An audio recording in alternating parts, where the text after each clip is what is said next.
Et tout le monde peut faire ce métier, mais tout le monde n'est pas fait pour ce métier. On n'a pas de bagages, pas de connaissances, on démarre tous comme ça à zéro. C'est difficile en fait. Aujourd'hui, je trouve que les gens veulent tout. Ce doute, moi, c'est ma plus grande peur. Beaucoup plus de difficultés de passage à l'action. Les personnes se mettent dedans, ils ont le carburant, c'est les produits, et ils y vont. C'est le Ikea de l'entrepreneuriat. Tu prends tes outils, tu peux visser, et encore, les meubles, ils sont déjà montés. Bonjour à toutes, bonjour à tous. On est en direct live sur un nouveau format vidéo pour Jericho. Pour fêter nos 1 an, on va vous présenter un format totalement atypique, bien différent que nous avons vécu, parce qu'on va être sur un interview avec Virginie Thomasson, qui est la première leader Jericho. Lors de cette interview, nous allons aborder plein de points. Aujourd'hui, on va parler en toute transparence du lancement de Jericho. On va vous parler des épreuves, des débuts, sans filtre, du métier du marketing relationnel. On va aussi vous parler de comment on peut grandir avec cette activité, comment on peut évoluer avec cette activité. Et pour finir, on vous présentera la vision de Jericho. C'est une vision qui est très large, qui va peut-être vous bluffer, vous étonner. Mais en tout état de cause, merci d'être présent sur le podcast. On a énormément de questions aujourd'hui et Virginie, qui est ici présent avec moi. Déjà, je te remercie vivement d'avoir accepté l'invitation. Avec plaisir. Pour ce podcast.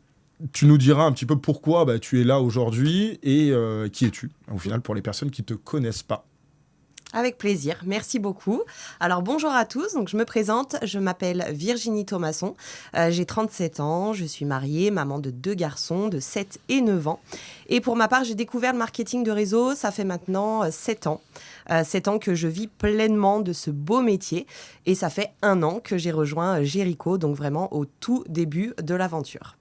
En effet, on est le premier. On a ouvert le 1er juillet et là, nous sommes en tournage sur le mois de juillet. Donc, en fait, nos 1 an, c'est le tout début. Et c'est un plaisir de pouvoir faire un petit remake de tout ce qui s'est passé en 1 an et de nos impressions et de notre vécu avec cette aventure Jericho. Exactement. Je te laisse te présenter aussi, Alex. Mais avec plaisir. Donc, je m'appelle Alexandre Ray, je suis fondateur et dirigeant de Jericho. Jericho est une société de marketing relationnel qui a vu le jour au 1er juillet 2024. Et pour faire un rapide débrief, la société n'est pas sortie comme ça du jour au lendemain de ma tête. J'ai découvert le métier du marketing relationnel en avril 2013 exactement. J'ai essayé de rechercher un petit peu dans ma mémoire.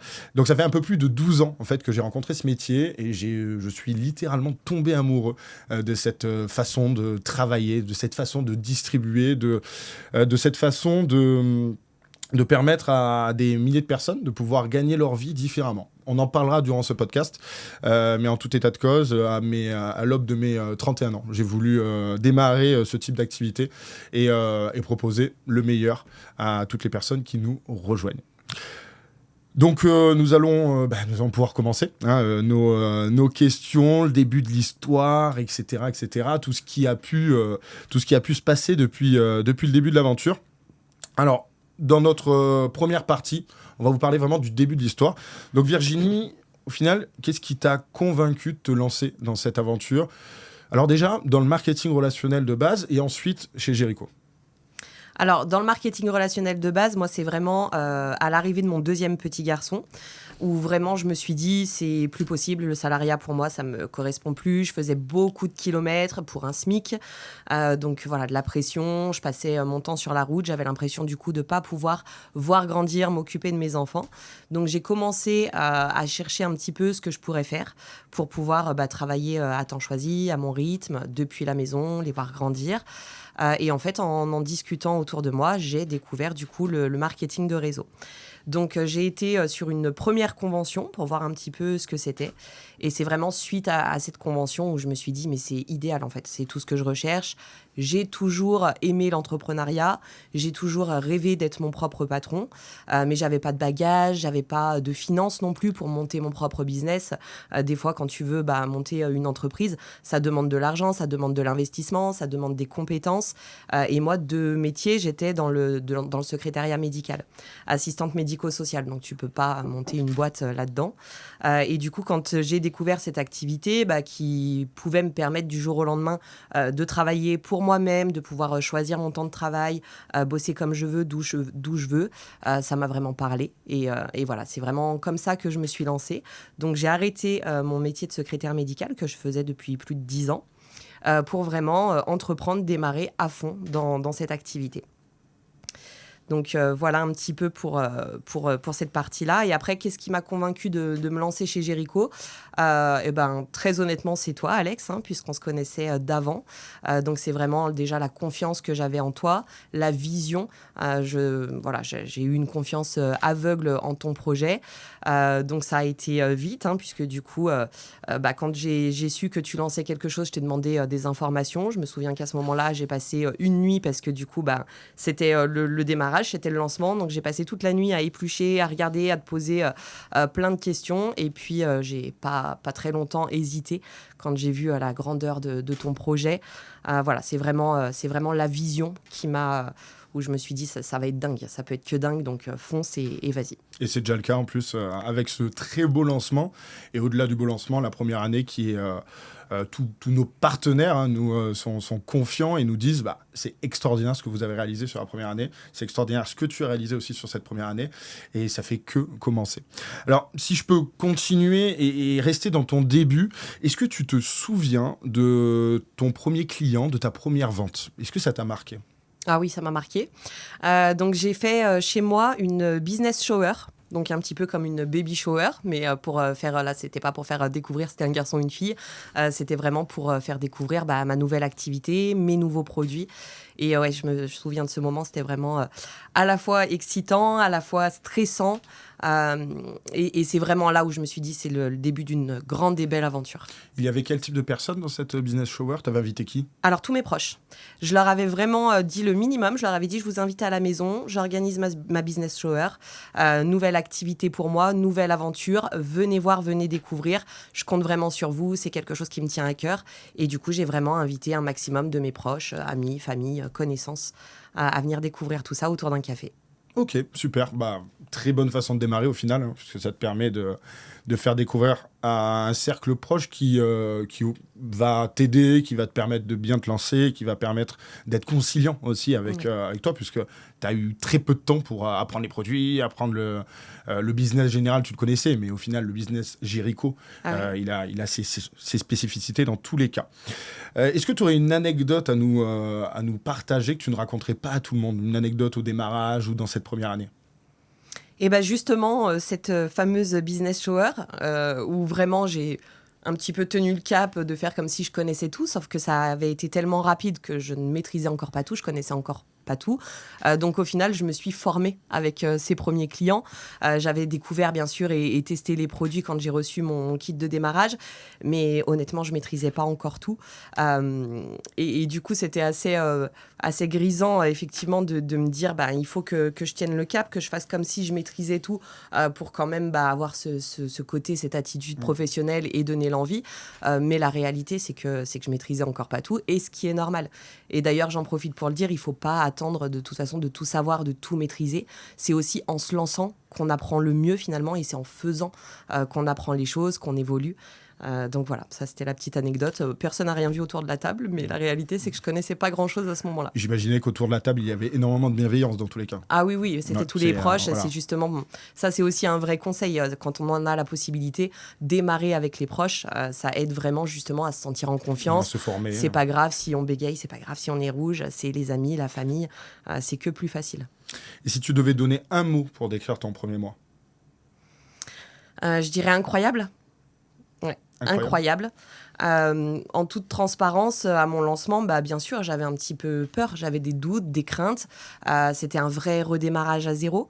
J'en parlerai peut-être un petit peu plus tard, mais entre les deux, donc j'ai fait 6 ans dans une société. Et avant Géricault, très peu de personnes le savent, mais j'ai repris une activité de salarié. Donc là, c'était vraiment un vrai redémarrage à zéro. À la fois, j'avais confiance. Je savais au fond de moi que ça allait le faire, parce que de toute façon, quand on se donne les moyens, qu'on a le bon véhicule, la bonne société, les bons produits, il n'y a pas de raison que ça ne le fasse pas. Mais il y a quand même toujours cette petite boule au ventre, ce doute de se dire, est-ce que je vais être capable de tout reconstruire, de tout refaire encore une fois. Et au final, ouais, incroyable, parce que clairement, le premier mois, il a été fou. Il a dépassé toutes mes espérances. Et ça a vraiment été l'explosion tout de suite. Donc incroyable, explosif. Incroyable, explosif. Et un peu saut dans le vide aussi, j'ai envie de dire. C'est ça. Et du coup, tu nous parlais de ta business shower, tu nous parlais des personnes que tu as invitées. Ton entourage, il a réagi comment au lancement? Parce que du coup, ils t'ont vu dans une activité. Ensuite, ils t'ont vu, certains, reprendre peut-être une activité de salarié parce que tu étais dans un moment de pause, de doute, peu importe. Et du coup, ils ont réagi comment à ce lancement, à ce changement? Alors, ils ont réagi, ils étaient juste trop contents. De toute façon, j'ai presque envie de dire, c'est eux déjà qui me poussaient à ça depuis un moment, puisqu'effectivement, ça n'allait plus dans mon autre société. Donc, j'avais même commencé à dire à mon entourage, je ne reprendrai pas le marketing de réseau, je ne reprendrai pas ce métier. Sauf qu'en fait, en retournant dans le salariat, mais ça a été la meilleure expérience possible, puisque du coup, ça m'a fait prendre conscience que c'était vraiment ce que je voulais plus. Et mes proches m'ont vu justement passer d'un épanouissement, parce qu'en 6 ans, j'ai quand même fait des choses folles et vécu des choses folles où j'étais ultra épanouie. Et sur cette période-là, justement, intermédiaire où j'ai repris le salariat, j'étais complètement éteinte. J'étais plus du tout la même, j'étais plus du tout heureuse, j'étais fermée. Je faisais vraiment un job alimentaire pour pouvoir faire vivre ma famille. Mais du coup, je me suis complètement repliée sur moi-même. J'avais plus cette étincelle, j'avais plus cette lueur. Et du coup, quand je leur ai dit, là, il y a une opportunité qui s'offre à moi, où vraiment je sens justement ce feu intérieur revenir. Ils m'ont tous poussé en me disant, mais vas-y. Donc, ils étaient vraiment à fond derrière moi. Et du coup, je me suis comme réveillée à ce moment-là. Donc, ils m'ont vraiment soutenue et ils étaient très, très contents que je retourne dans ce beau métier. Ok, on peut dire au final que c'était une phase d'hibernation. Hein. C'est un peu ça. Voilà. Ouais. Et tu t'es dit, allez, on redémarre. Ton plus gros challenge sur cette année ou sur ces 6 premiers mois, ton plus gros challenge mental, comment tu l'as dépassé? Qu'est-ce qui a été la chose la plus dure à passer sur cette première année? Et c'est justement l'explosion et notamment le démarrage, puisque du coup, il y a énormément de personnes qui m'ont rejoint, qui sont rentrées d'un coup. Les équipes, en fait, se sont créées grandement et très rapidement. Et du coup, j'ai pas eu le temps de mettre en place la duplication. C'est-à-dire que les premiers arrivaient, parrainaient, les deuxièmes parrainaient, etc. Et en fait, j'avais pas le temps de former mes premiers piliers, pour ainsi dire. Donc, il y a eu un moment donné où je me suis un petit peu retrouvée finalement à former tout le monde. Et voilà, c'était un peu la folie. Donc, à la fois sous le monde, les demandes. Ouais, c'est ça. Et puis, il y avait tout à construire. Il fallait d'un côté que je construise le réseau, que je crée aussi mes premiers clients, mais que je crée aussi tous les supports de formation et autres. Donc, c'est vrai que j'étais un petit peu happée dans tout ça. Après, du coup, comment je m'en suis sortie? En déléguant et en m'appuyant aussi, du coup, sur les compétences, les qualités de mon équipe. Rapidement, on arrive quand même à identifier justement des piliers, des personnes qui ont la niaque, les possibilités, les capacités aussi. Donc, du coup, je les ai formées très rapidement, ces personnes, pour qu'elles puissent m'aider justement à la duplication, à la formation, et qu'ensemble, justement, on soutienne toute cette masse de travail et de choses à faire. Ce développement fulgurant et immédiat. Alors, on va passer à une petite deuxième partie. On est dans un interview, mais on va dire un interview un peu croisé. C'est-à-dire que Virginie va se permettre aussi de me poser des questions. Hein. Je ne vais pas être le seul à lui poser des questions pour que vous puissiez en apprendre un peu plus du côté leader, réseau, développement, et aussi du côté corporate, société. Et donc, c'est avec plaisir que je vais pouvoir répondre à ces quelques questions si elle en a. Et avec plaisir que je vais te les poser. Ok. Alors Alex, quand as-tu su que Jéricho allait vraiment prendre vie? Alors, c'est une question compliquée en soi parce que Jéricho c'est pas du jour au lendemain. Je me suis dit waouh, je veux monter une société. Déjà pour être précis Et pour dire le fond de ma pensée, depuis tout petit, depuis l'âge de mes 10 ans, j'avais envie d'entreprendre. Je faisais déjà des petits trucs à droite à gauche quand j'étais tout petit, petites réparations et machins comme ça. Et à mes 18 ans, je me suis tout de suite dit, waouh, il faut que je sois auto-entrepreneur, on a le droit, il faut juste avoir 18 ans pour être auto-entrepreneur. J'ai créé une auto-entreprise, bon, qui m'a pas servi des masses, mais en soi, je voulais avoir ce statut. J'ai continué mes études, etc. Et en fait, comme je venais d'une famille entrepreneuriale, au final, je me suis dit, c'est un petit peu ma destinée, c'est mon exemple, c'est ce que j'ai toujours vu.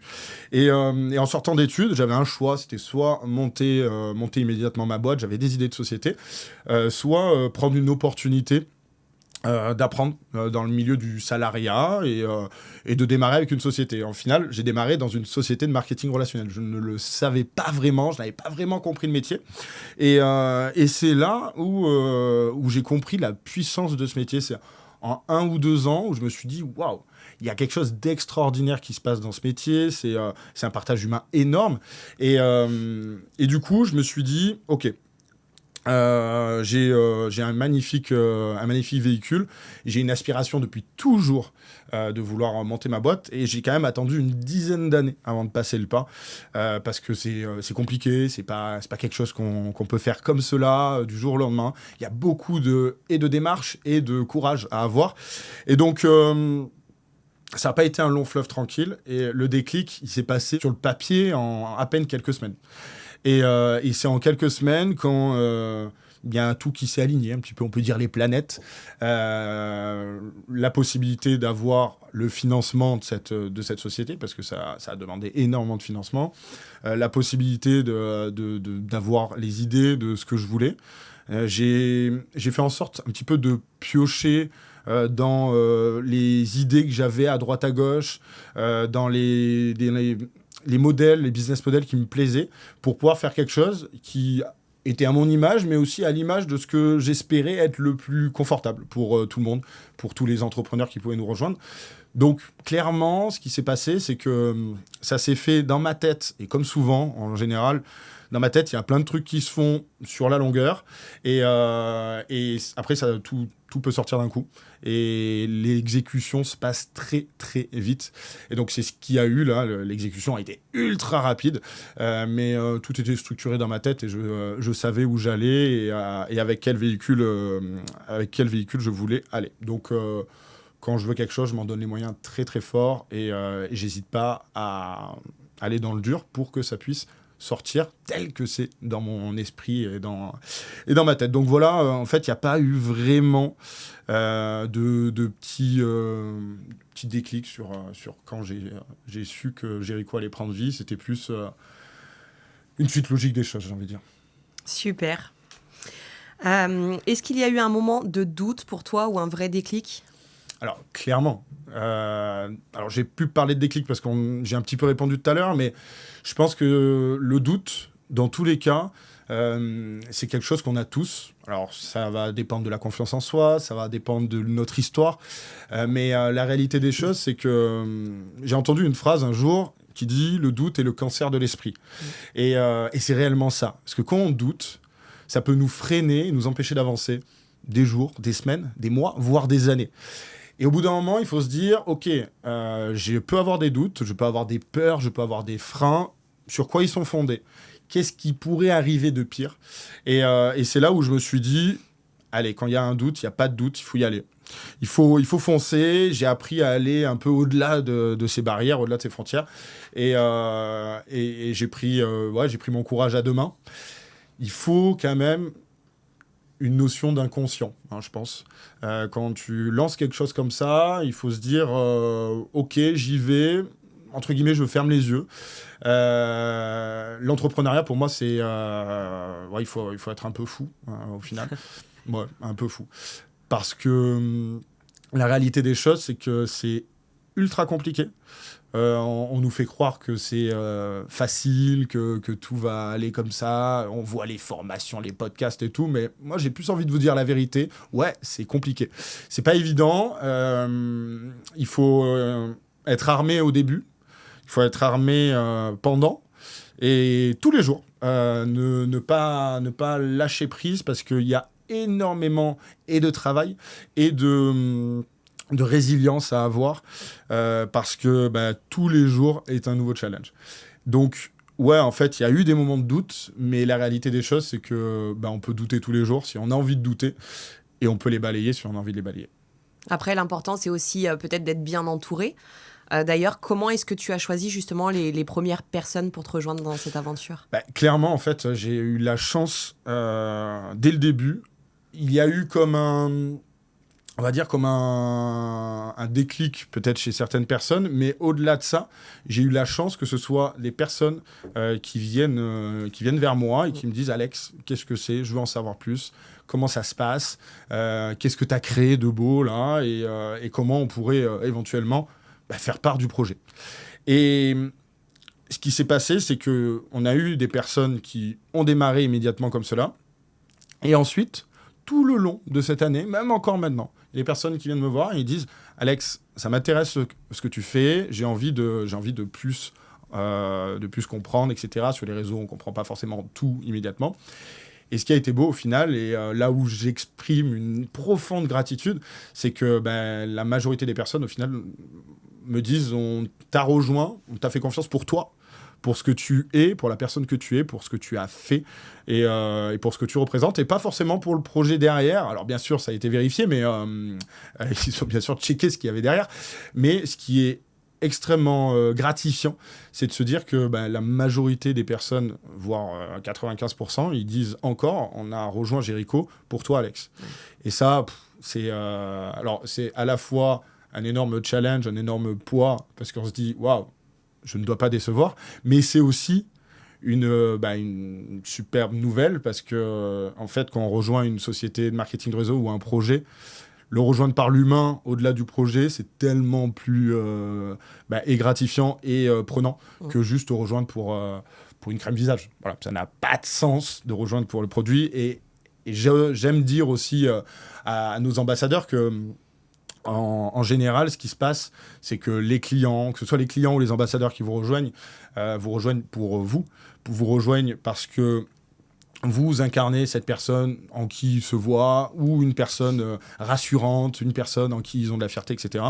Même pour les clients, ils vont vous acheter le produit pour vous, et parce que vous êtes le produit du produit au final. Vous n'êtes pas juste une personne lambda, et c'est pour vous que la personne va acheter ou vous rejoindre, et c'est ce qui s'est passé aussi chez Jericho. Donc c'est énorme, et au final, on voit que dans le marketing relationnel, tout est histoire d'humain.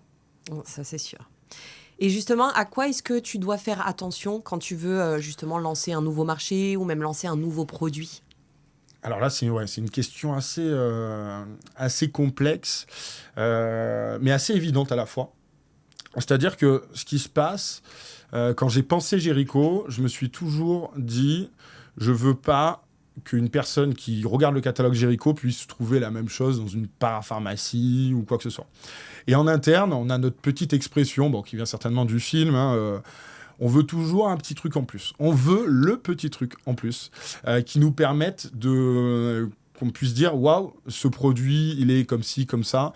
Il va apporter soit cet effet, soit cet actif, soit cet effet waouh, soit un prix canon qui est différent du marché.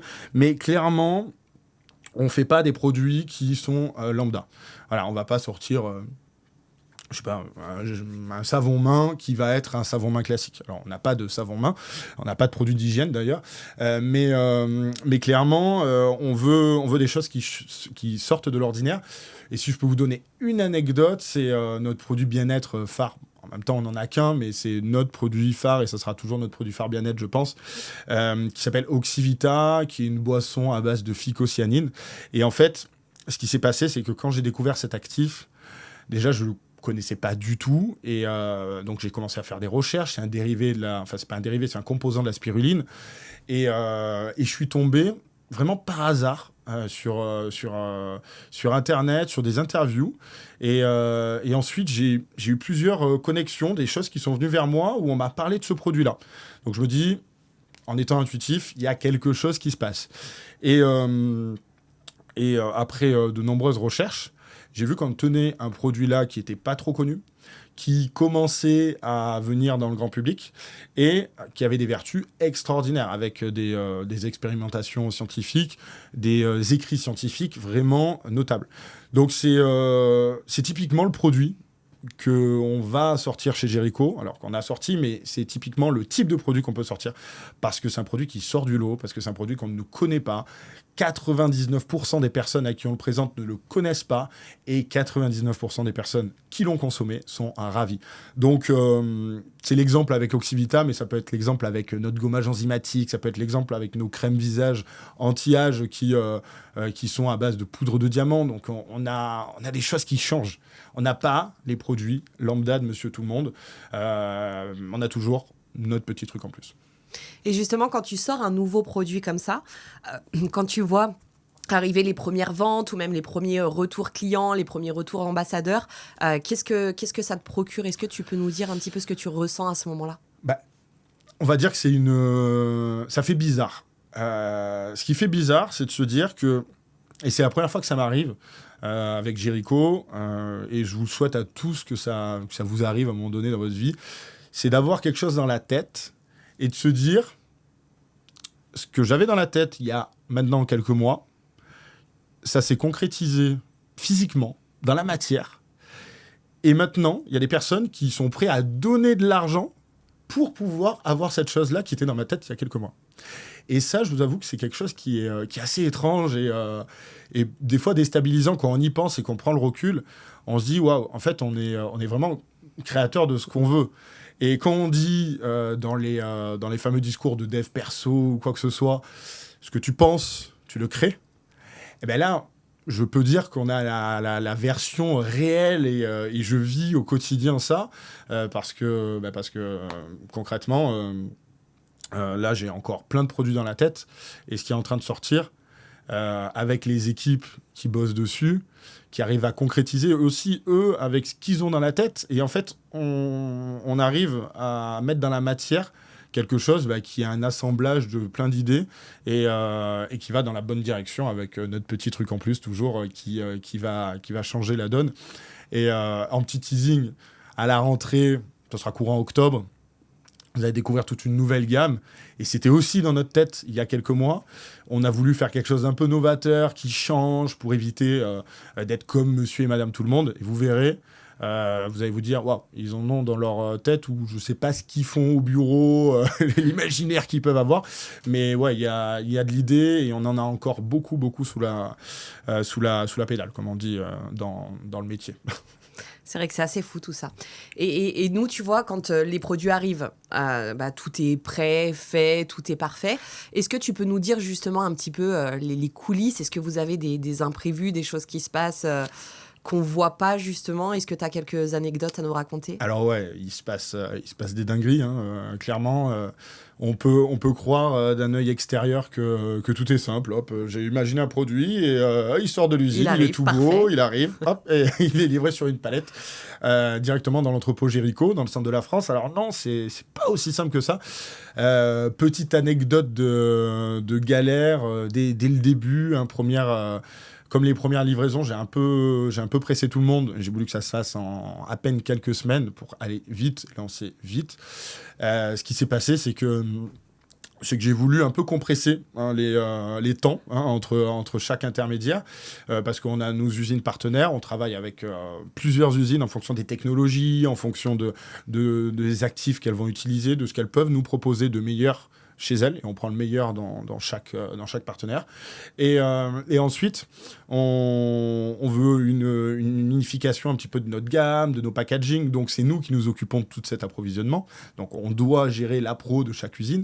Et au-delà de ça, on a voulu avoir cette dimension sociale aussi chez Jericho, une dimension qui permette de dire... on n'a pas juste des produits qui sortent d'usine, tout simplement.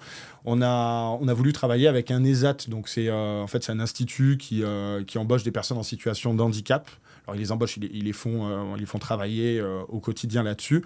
Et du coup à Cannes, on est en partenariat avec un ESAT qui fait de la mise en étui, qui fait de la mise en flacon, qui fait de l'étiquetage, etc., etc. Et donc on a décidé de travailler avec eux pour pouvoir aussi avoir cette dimension sociale qui nous permet d'avoir des produits qui sortent des mains de personnes qui ont envie de travailler, qui ne peuvent pas forcément et qui n'ont pas forcément les capacités physiques. Alors oui, ça peut être plus long. Oui, ça peut être peut-être des fois avec des petites erreurs, des petites choses, une petite étiquette de travers, une petite bulle. Mais franchement, en comparant à une machine qui le fait, je préfère largement qu'il y ait ces petits trucs en plus, justement, et que ce ne soit pas dramatique pour le client, bien évidemment. Mais en général, à 99,9%, on n'a rien à dire là-dessus. Du coup, en fait, ce qui s'est passé, pour l'anecdote, je reviens dessus, ce qui s'est passé, c'est que du coup, je voulais que ça aille très vite. Donc, à un moment donné, je me suis dit, je veux plus de transporteur entre chaque étape. J'ai pris un camion, un gros camion avec un haillon, et j'ai fait le tour des usines. J'allais récupérer les produits. J'ai amené les produits, j'ai amené les packaging dans les usines. Ensuite, j'ai amené les produits à l'ESAT. Et j'ai fait ça sur des journées pour que ça aille très vite.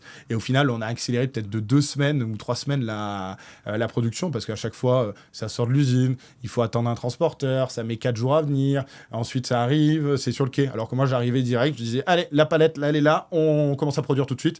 Les packaging sont là. Ça se produit demain. Et voilà, j'ai une capacité aussi quand je veux quelque chose, ça peut aller très très vite.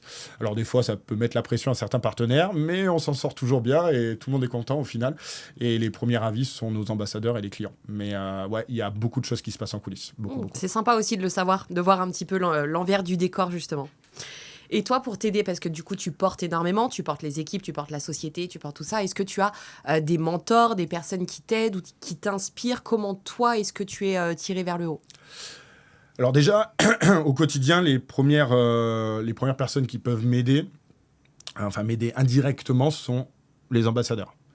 Pour moi, le leitmotiv dans cette activité, c'est tout ce que je fais, tout ce que je crée, c'est pour nos ambassadeurs. Donc ça, c'est le premier truc. Et en fait, quand je vois le retour, quand je vois les étoiles dans leurs yeux, leur satisfaction, tout ce qui se passe, c'est ça qui va me galvaniser et me donner envie d'avancer. Ensuite, pour être un petit peu plus large, ce qui m'a toujours inspiré dans le métier sont certaines grosses sociétés avec des dirigeants, des PDG très charismatiques qui sont très inspirants pour leurs équipes, et c'est ce que j'aspire à devenir, je l'espère, et je veux de plus en plus montrer ce chemin aux équipes, montrer que tout est possible, montrer que c'est possible, parce que je suis aussi dans le même bateau que les ambassadeurs, je suis aussi indépendant, et malgré le fait qu'il y ait des équipes avec moi et que j'ai la chance de travailler avec des merveilleuses personnes, il faut quand même avoir cette niaque quotidienne et avoir envie. Et après, comme je le disais dans l'introduction, vraiment ce qui m'a le plus inspiré, c'est que je viens d'une famille d'entrepreneurs. Voir mon père bosser tous les jours depuis 30 ans, de 6 heures à 20 heures, et de se déchirer pour créer sa boîte, mais aussi sa famille, pour donner du sens à tout ça, clairement, c'est quelque chose, ça fait de l'émotion aussi, c'est quelque chose de vraiment, vraiment formidable. Ouais, c'est un bel exemple aussi pour toi. Exactement, ouais. Okay. Merci beaucoup pour ce moment de partage en toute honnêteté et transparence. J'ai une dernière question pour toi. Ouais. Si tu devais recommencer le lancement à zéro, est-ce qu'il y a des choses que tu ferais différemment, que tu ne ferais pas ? Alors, je pense, en toute franchise, que je ferai tout pareil. Okay. Voilà, je ne changerai rien. Il y a des choses qui se sont bien passées, il y a des choses qui se sont mal passées, mais quand ça se passe mal, c'est des apprentissages, et ça permet de faire mieux après. Si on n'a pas ces apprentissages, on ne le connaît pas ce qu'on va pouvoir faire mieux, on ne peut pas peut-être prendre d'autres situations dans un autre sens. Moi, je suis de nature très optimiste. Je suis de nature à me dire que tout arrive pour quelque chose et qu'il faut toujours tirer une leçon de tout ce qui arrive. Et donc, il y a eu des moments difficiles. Il y a eu des moments où je me dis « Waouh, punaise, comment on va régler ce problème ?» etc., etc. Au final, quand on est entrepreneur, on est toujours dans la résolution de problèmes. On est toujours en train de chercher des solutions. Et moi, ma philosophie de vie, c'est de me dire qu'il y a toujours des solutions. Il n'y a pas un souci qui n'a pas de solution, et tout arrive quand on y pense fort et quand on met en place les choses pour que ça arrive. Donc, non. Je Tu changerais rien. Rien du tout. J'ai envie de dire, tout ce qui nous a amené là, comme on est à l'heure actuelle, c'est toutes nos étapes de vie, hein, que ce soit là, cette dernière année, ou ces 10, 15, 20 dernières années, notre enfance et tout ce qu'on a vécu. Donc clairement, si on en est ici aujourd'hui tous, c'est qu'on a un chemin à faire et qu'on on se doit d'apprendre de nos erreurs et de continuer, mais regretter, ça sert à rien. Super, merci beaucoup. Merci pour tes questions aussi. Hein, j'ai beaucoup parlé. Hein, j'ai la fâcheuse tendance de quand même pas mal parler. On était un petit peu dans notre introduction des débuts de Jericho et on va passer à la partie 2 qui va nous parler un petit peu du métier, plus particulièrement du réseau, de l'envie aussi. Le but un petit peu de cette partie, c'est de vous parler en toute transparence, comme on vient de le faire, de parler vrai, et un petit peu aussi de casser un peu les clichés. Parce que clairement, ce métier, il a été trop fourvoyé sur les réseaux sociaux, avec des vendeurs de rêves qui louent des Porsche ou des Lamborghini sur la journée en disant « Regardez combien j'ai gagné pour avoir cette voiture », alors qu'ils ont juste fait une location de 800 € sur la journée, ce qui est déjà beaucoup, mais totalement inutile pour le métier. Moi, je pense que ce métier, il est avant tout adapté à tout le monde. Avant tout, c'est un métier qui permet l'épanouissement, mais au niveau de chaque personne. Pas besoin de faire croire qu'on va gagner 10 000, 20 000 € par mois si on sait très bien que 99% des gens n'atteindront pas à ce niveau-là. Par contre, pour 99% des gens, avoir 200 ou 300 € de plus par mois, c'est essentiel. Donc là, on va vous parler avec transparence. Et je pense que Virginie, tu es OK pour être aussi transparente que ça. OK. Avec plaisir. Interview croisée, on continue. Donc, du coup, je vais commencer à te poser quelques questions. Pour toi, le vrai métier d'ambassadrice Jericho, c'est quoi ? Alors pour moi, le vrai métier, c'est tout simplement du partage. De l'authenticité, c'est vraiment être naturel, faire les choses avec cœur. C'est vraiment ça le métier. C'est tout simplement partager. Alors au niveau des produits, c'est coup de cœur, c'est chouchou, et tout simplement dire j'ai testé ça, j'ai adoré, je l'utilise au quotidien. En parler autour de soi de la même manière qu'on parlerait d'un bon resto, d'un bon ciné. C'est vraiment la base du métier. Et de la même manière, de parler de cette fabuleuse activité, qui est d'ailleurs bien plus qu'une simple activité. C'est vraiment une véritable aventure humaine où on apprend, on vit plein de choses, des vrais moments aussi de vie. Et le métier, pour moi, c'est tout simplement ça. C'est du partage, encore une fois, avec naturel et surtout avec beaucoup de cœur. Ok, très bien. Donc ça, c'est le métier qu'on voit pas. C'est le métier, c'est le métier qui n'a pas écrit sur un CV ou une annonce, on va dire. Qu'est-ce qui te fait vibrer le plus et qu'est-ce qui est dur dans cette activité ? Alors, ce qui me fait vibrer le plus, c'est d'aider justement des personnes. Et ce qui est le plus dur, c'est aussi ça. Donc, je m'explique. Ce qui est vraiment pour moi le plus porteur, c'est surtout quand je vois démarrer des personnes, des fois super introverties, qui n'ont pas du tout confiance en elles, qui ont plein de blocages, de croyances, qui ont parfois aussi des passés difficiles. Et de les voir petit à petit vraiment grandir, se développer et se déployer leurs ailes. Un peu comme la rose de Jericho d'ailleurs. Exactement. Si on peut faire le parallèle. Ouais, c'est vraiment ça. Voilà, c'est comme si on les plongeait dans l'eau et que d'un coup c'était la renaissance. Ça, c'est vraiment pour moi ce qui me fait le plus vibrer et c'est vraiment ce qui prend tout son sens dans cette activité. Après, ce qui est le plus difficile, c'est aussi ça. C'est-à-dire que pour moi, c'est extrêmement frustrant quand je vois des personnes avec des capacités, avec du potentiel, mais qu'ils gâchent parfois complètement, justement, par peur, par manque de confiance, des fois aussi par des choses qu'on leur a inculquées. Des fois, une éducation difficile qui va justement un petit peu casser l'élan, briser les rêves. Et pour moi, des fois, c'est frustrant de voir des personnes qui vont abandonner alors qu'elles avaient tout pour réussir. Qu'il fallait juste s'accrocher un petit peu, mettre un pied devant l'autre, y aller petit à petit. Auto-sabotage, là. Auto-sabotage, voilà. Donc, pour moi, c'est à la fois ce qui est le plus beau quand j'y arrive et ce qui est le plus difficile quand j'y arrive pas. Ça, pour moi, c'est quand même un sentiment d'échec. Après, on le sait, on peut pas non plus aider tout le monde, on peut pas sauver tout le monde, on peut pas faire à la place d'eux. Mais ça, c'est toujours quelque chose, même 7 ans après, où j'ai encore du mal. Donc, au final, pour conclure cette question, c'est ce qui est le plus dur, c'est l'humain. Ouais. Et ce qui est le plus facile, c'est l'humain. Exactement. Le plus, on va dire, c'est Ce qui est l'humain le plus aussi. beau, c'est l'humain, mais Voilà, l'humain, ouais, c'est aussi ce qu'il y a de plus difficile. Et du coup, parmi ces humains, au final, qu'est-ce que les gens ne comprennent pas toujours sur notre métier? Alors, en toute sincérité, qu'il faut travailler. Et ouais, Voilà. c'est vrai. Tu l'as un Je crois petit que ça peu peut dit tout tomber, à l'heure. tout seul. Ouais. Ouais, c'est ça. Et puis, c'est vrai que ça a été justement par le passé, l'image de ce beau métier a quand même été un petit peu salie, hein, on va dire ce qui est, par des personnes qui n'ont pas toujours fait le métier avec la bonne intention ou en montrant les bonnes choses. Donc, moi, personnellement, tu vas gagner 5 000 € en bossant 1 heure par jour depuis ta piscine. C'est pas tout à fait ça. On peut gagner, j'en suis la preuve, 5, 6 000, 10 000 € par mois dans ce métier-là. Mais par contre, il faut travailler. On n'a rien sans rien. Ça reste un métier. On n'est pas sur un 35 heures. On n'est pas sur un 35 heures quand vraiment on a une grosse ambition et qu'on veut Oui, énormément de choses. Du 5 aussi. Après, si on veut un SMIC à 35 heures, c'est Oui, réalisable. large. Mais voilà, ça c'est ce que les gens des fois oublient un petit peu. Et c'est pas en faisant 100 € de vente que tu vas gagner 100 €. Ça c'est pas possible non plus, sinon la société elle vit pas. Et ça des fois c'est des choses que les gens ont du mal à comprendre. Donc c'est un vrai beau métier avec un potentiel illimité, un potentiel de dingue. Mais par contre, encore une fois, si on veut gagner 100, 200, 300 €, bien sûr, on peut le faire en quelques heures. Et effectivement, on peut des fois faire des ventes depuis la piscine. Mais par contre, quand on veut être sur des revenus, comme moi par exemple, entre 5 000 ou 10 000 €, là non, c'est un vrai travail. Je ne regarde pas si c'est samedi, dimanche, jour férié. Je ne regarde pas si c'est 22 ou 23 heures. Ça reste un vrai métier où il faut travailler. Et du coup, en continuant sur cette transparence, comment tu réussis à créer un réseau solide sans te perdre toi-même au final? Alors ça, c'est difficile. Ça a demandé, je me suis, en toute transparence, je me suis très souvent perdue.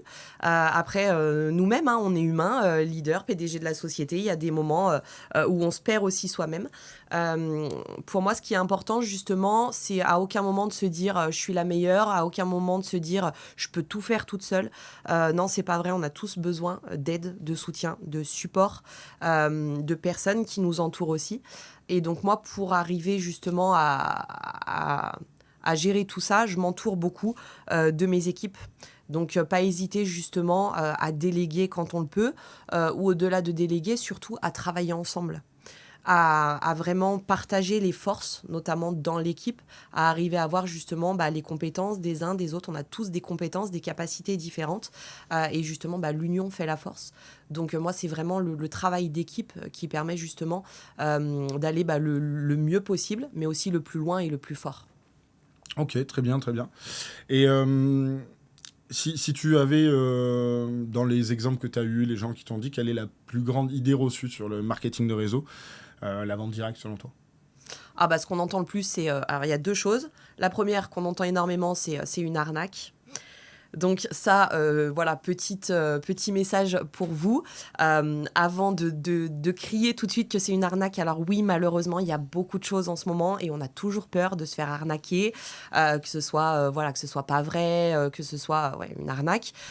Ayez quand même l'ouverture d'esprit de vous pencher sur les choses, d'entendre quand on vous parle d'une opportunité, parce que oui, il y a des arnaques, mais il y a aussi de vraies belles opportunités. Et dans le marketing de réseau, il y a effectivement des sociétés peu scrupuleuses qui vont effectivement, je vais y venir après justement, mais avoir un petit peu des systèmes pyramidales, etc. Mais à la fois, il y a aussi des vraies sociétés comme nous, éthiques, fiables, en lesquelles vous pouvez avoir totalement confiance. Françaises. Et qui vont, françaises, et qui vont vous apporter réellement du mieux, du plus dans votre vie. Donc ça, c'est vraiment la première chose qu'on entend beaucoup. C'est, on crie, surtout ça, c'est un petit peu typique des Français. On a tout de suite tendance à crier au loup, c'est une arnaque, donc je regarde même pas, je veux pas en entendre parler. Et du coup, c'est dommage. Et la deuxième chose, c'est qu'on entend beaucoup, c'est encore du pyramidal, ton truc, c'est ceux au-dessus qui se gavent et puis les petits qui vont ramasser les miettes. Donc ça, pareil, ça vient malheureusement du passé, malheureusement de sociétés qui n'ont pas fait les choses bien. Oui, il y a eu des dérives dans ce métier-là.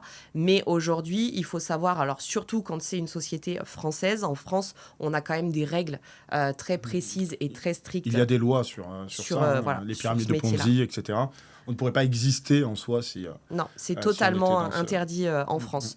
En France, on est obligé justement de faire circuler du produit, d'être rémunéré sur de la vente de choses concrètes et non pas que sur de l'affiliation, par exemple. Donc voilà, c'est vraiment les choses qu'on entend.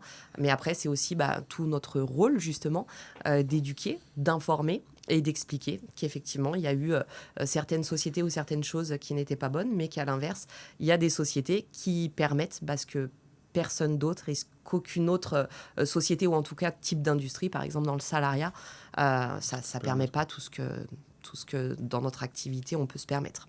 Et en parlant d'éducation, si tu devais expliquer le métier à un enfant de 10 ans. Ok. Alors, je prendrai un petit peu peut-être l'exemple. Alors, 10 ans, c'est l'âge de mon grand. Je lui dirais, tu vois, ces cartes Pokémon, là, tu donnes envie à tous tes copains parce que tu les adores, tu fais que d'en parler. Du coup, tu crées un petit peu un effet boule de neige. Tu donnes envie à tous tes copains et tes copains vont donner envie à d'autres copains. Et au final, dans la cour de récré, tout le monde se retrouve avec les cartes Pokémon. Bon, le buraliste est content, du coup. Ouais, les parents aussi, moins contents pour le porte-monnaie. Voilà, mais c'est le métier. Donc, je lui dirais, tu vois, aujourd'hui, tu fais ça, tu donnes l'envie à plein de personnes d'avoir des cartes Pokémon et vous créez des échanges, du partage. Et moi, mon métier, c'est tout simplement ça. J'ai des produits coup de cœur, j'ai une activité qui me passionne. Et bien, tout simplement, je fais pareil. J'en parle à tous mes copains et je donne envie à tout le monde d'avoir et de faire la même chose. Sauf que toi, il y a de l'argent qui circule. C'est quand même un peu mieux. C'est la différence. Par rapport à un enfant de 10 ans. À quel moment tu t'es dit, c'est pas juste une activité complémentaire, donc là on parle plus dans les années précédentes, sur tes 6-7 ans de carrière. Oui. À quel moment tu t'es dit, ce n'est pas juste une activité complémentaire, c'est une vraie mission peut-être, c'est une vraie activité? Alors très sincèrement, dès le début. D'accord. Dès le début, alors moi je suis quelqu'un qui va d'abord tout analyser. Par contre, quand je dis oui, quand je dis j'y vais, quand je dis je m'engage, tu peux être sûr que j'y vais à 30 000 % en fait. Donc, quand j'ai découvert ce métier, je me souviens, j'ai passé des heures de partout sur Internet, sur YouTube, à regarder même d'autres sociétés, si réellement ça fonctionnait ou pas. Est-ce que vraiment il y en avait qui gagnaient beaucoup d'argent avec? Est-ce que aussi c'était un vrai beau métier dans lequel j'allais me retrouver, qui allait m'apporter du sens, qui était fait justement avec respect, éthique, cœur, pour respecter mes valeurs. Donc j'ai fait plein de recherches. Et par contre, quand j'ai vu justement le potentiel de cette industrie, de ce métier, je me suis dit non, on y va, mais on y va à fond. De toute façon, je ne sais pas faire les choses à moitié. Donc, dès le début, j'y ai été à fond. Dès mon premier mois, il y a 7 ans en arrière, j'ai gagné plus que mon métier d'assistante médico-sociale. À l'époque, je gagnais 1 800 €, je crois. Et dès le premier mois, j'ai gagné le même salaire. Et après, ça a fait que d'augmenter et de grandir. Mais c'est vrai que l'opportunité, j'ai su la sentir et la saisir tout de suite. Aussi, grâce aux témoignages justement de leaders qui à l'époque m'ont inspiré, je me suis dit, waouh, je veux être comme eux, je veux faire comme eux, je veux être ça, je veux faire ça. Parce qu'on a certaines personnes des fois qui démarrent et qui mettent, alors des fois des années ou des mois à démarrer. Ouais. Rien qu'à démarrer les premières ventes, mais ils ont vu le potentiel, mais c'est encore dans la tête. Et après, on a des personnes qui démarrent et qui se disent, voilà, c'est pour un complément de revenu. Ils voient, ils touchent du doigt qu'ils pourraient avoir plus, mais ils se bloquent, ils restent à ce niveau-là, alors qu'on sait très bien qu'ils auraient les capacités. Donc, je pense que c'est vraiment une question de mindset, c'est vraiment une question d'éducation, de caractère.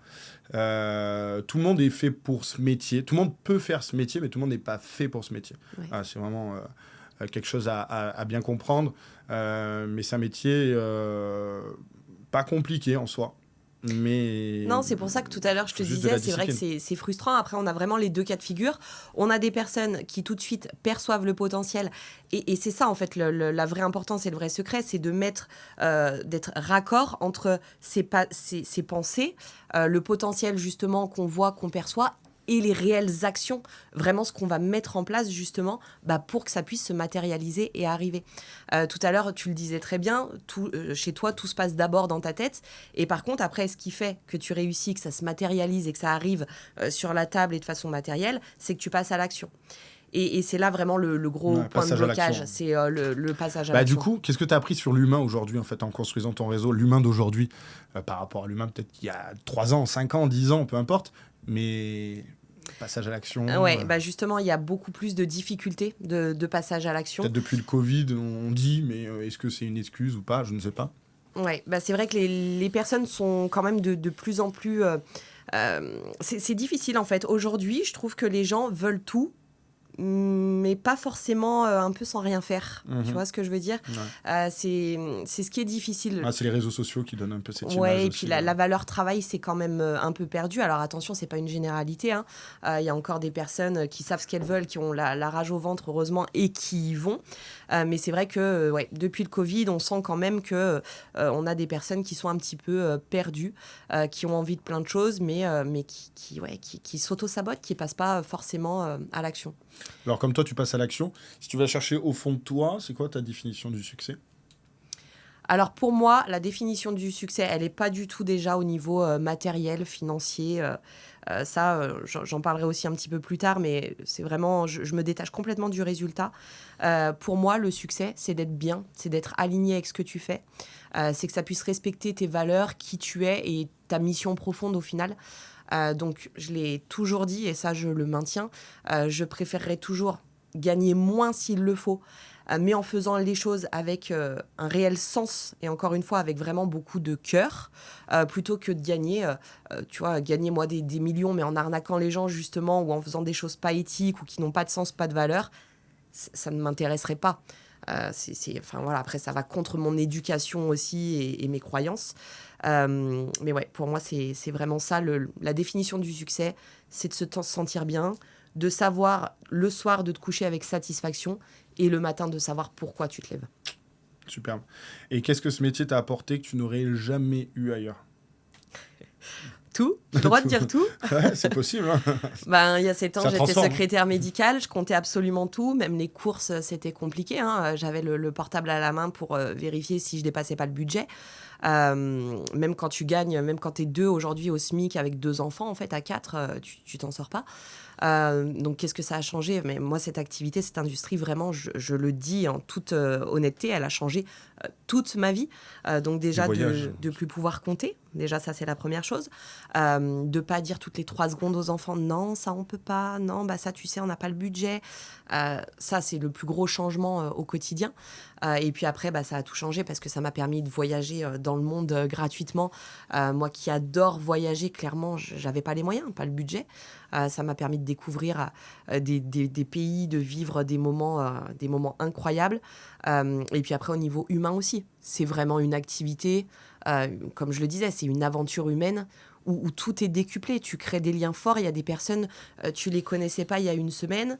Et une semaine après, en fait, tu vibres tellement à la même fréquence et tu partages une même passion et que ça devient presque... Il y a des personnes, c'était des inconnus et ça devient une évidence. Ça devient, ça devient les amis, ça devient la famille, ça devient...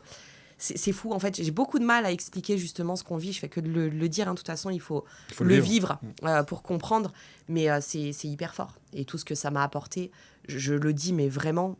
Rien d'autre n'aurait pu m'apporter tout ça, que ce soit au niveau matériel, au niveau financier, mais aussi au niveau humain, émotionnel, développement de soi, tout, à tous les niveaux. Merci pour ces réponses franches et directes et sans tabou. Je pense que tu en as quelques-unes aussi de questions sur cette partie 2, sur le métier et le réseau. Je t'écoute. Je vais essayer d'être aussi pertinent que toi. Alors Alex, ma première question, pourquoi avoir choisi un modèle de vente direct et communautaire plutôt qu'un réseau classique de distribution? Alors déjà, la première chose, c'est que j'ai découvert ce métier et que je connaissais pas, comme je vous ai expliqué tout à l'heure, je vais pas revenir dessus, mais comme j'ai découvert ce métier et que je me suis dit, tiens, c'est quand même un métier où en fait tu distribues un produit, mais tu permets à des personnes de gagner de l'argent en le faisant. Et ça, c'est vraiment la notion la plus importante pour moi. Distribuer de manière classique en retail, ça donnerait un résultat, c'est qu'on donne la majorité de l'argent qui circule entre nous, la société, et le consommateur final, à de la grande distribution, à des gros groupes, etc., ce qui, du coup, est pas très sexy. La deuxième chose, on aurait pu distribuer par Internet, donc faire un site web, faire de l'affiliation, utiliser des influenceurs et faire de l'ADS avec Meta, avec Google, peu importe. Ça veut dire que la majorité, encore une fois, du revenu qu'il y a entre la société et le consommateur irait soit à des influenceurs, soit à de l'ADS. Et en fait, je ne suis pas pour le fait que ce soit tout le temps les mêmes personnes qui, entre guillemets, se gavent ou récoltent la part du gâteau.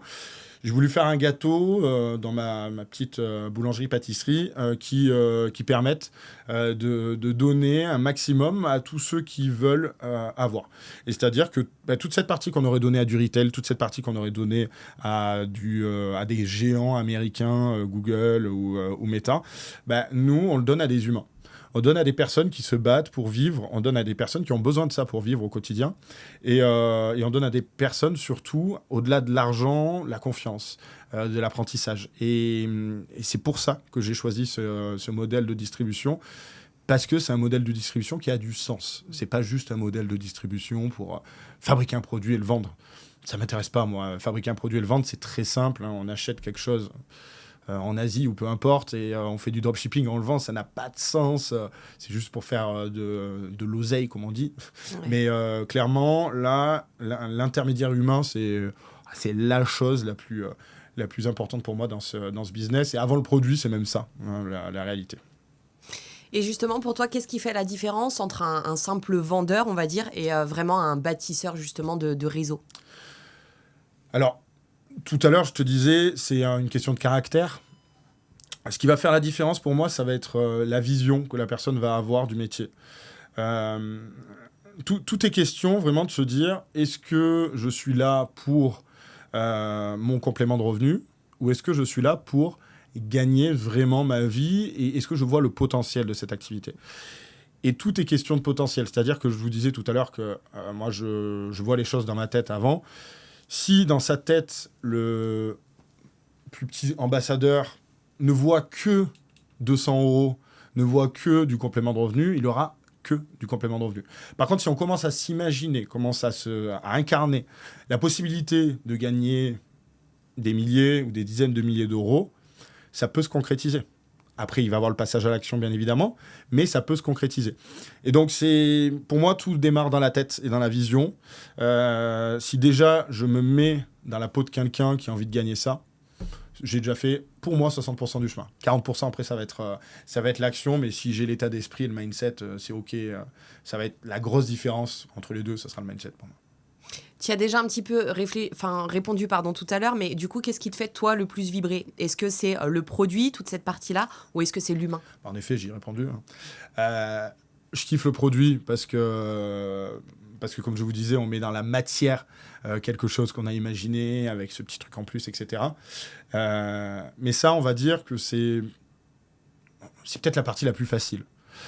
La partie qui fait le plus vibrer, c'est la partie humaine, ou quand on organise des événements, quand on organise des conventions, quand les personnes montent sur scène, pour la majorité n'étaient jamais montées sur scène, ou jamais tenu un micro, et là, de voir ces personnes-là qui n'avaient vécu que les choses classiques de 80% de la population, vivre des choses extraordinaires, amener pour la première fois des personnes dans des hôtels, déjà dans des hôtels, et après des fois dans des hôtels 4 ou 5 étoiles, faire vivre des événements comme ça à des gens qui se sont donné les moyens, bien évidemment, parce que ce n'est pas offert gratuitement, entre guillemets, il faut le gagner, mais c'est ce qui me fait le plus vibrer, clairement. C'est la gratitude immense qu'on ressent, parce qu'on se dit, j'ai créé un véhicule, les personnes se mettent dedans, ils ont le carburant, c'est les produits, et ils y vont. Et franchement, en tant que constructeur de véhicules, moi, c'est OK qu'ils avancent le plus possible et qu'ils fassent le plus de routes possible pour atteindre leurs rêves. Est-ce que tu penses que ce métier-là, c'est justement un métier d'avenir ? Clairement. Clairement, c'est un métier d'avenir pour deux raisons. La première, c'est qu'on a besoin d'argent. On a besoin avec l'inflation, avec les coûts qui augmentent, etc. On a besoin de plus en plus d'argent et de plus en plus de compléments de revenus. Les États-Unis sont déjà en train depuis des dizaines d'années d'avoir souvent plusieurs jobs, la population aux États-Unis, pour pouvoir subvenir à leurs besoins. Ça, c'est le premier point. Et le deuxième point, qui pour moi est le plus important, mais où il faut quand même faire un petit peu attention, dans la mesure où les gens des fois se perdent avec ça. les travailleurs, les personnes ont besoin de plus en plus de sens dans leur travail, dans leur vie.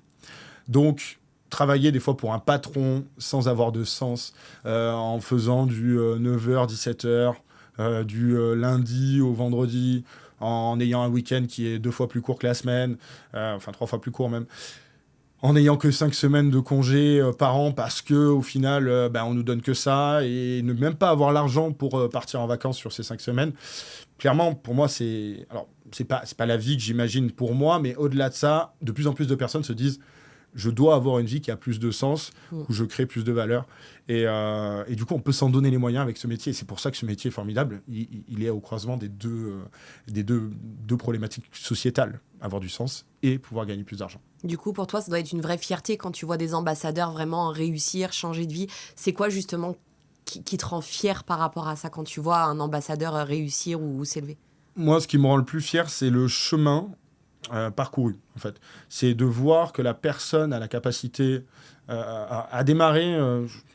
Je la vois dans la salle, à un moment donné. Je pense, j'ai des images dans la tête, j'ai des visages qui viennent. Mais de voir quelqu'un dans une salle à un instant T, qui vient juste comme ça, qui vient de démarrer son activité avec des étoiles plein les yeux. Et parce que je regarde à chaque fois chaque personne à qui je parle, quand il peut avoir une convention, ou les petites rencontres informelles après, où on va discuter rapidement, échanger quelques mots. Et se rendre compte que quelques mois après, ou quelques années, peu importe la longueur de l'action de la personne, c'est pas très grave.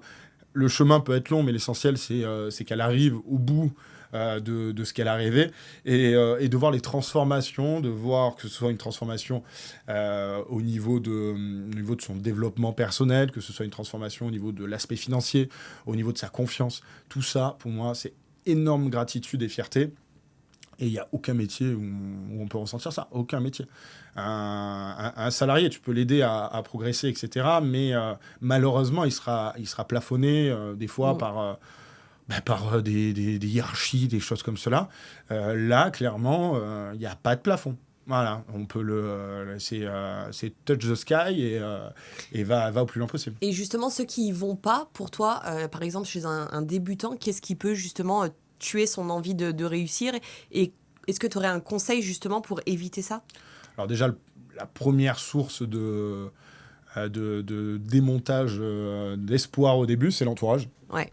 Malheureusement. C'est de dire qu'on commence une activité, d'aller en parler à monsieur et madame tout le monde, ou tonton 62 ans qui a tout vu, qui a tout fait, mais au final qui ne peut donner que son expérience, et c'est OK pour qu'il donne son ressenti sur son expérience.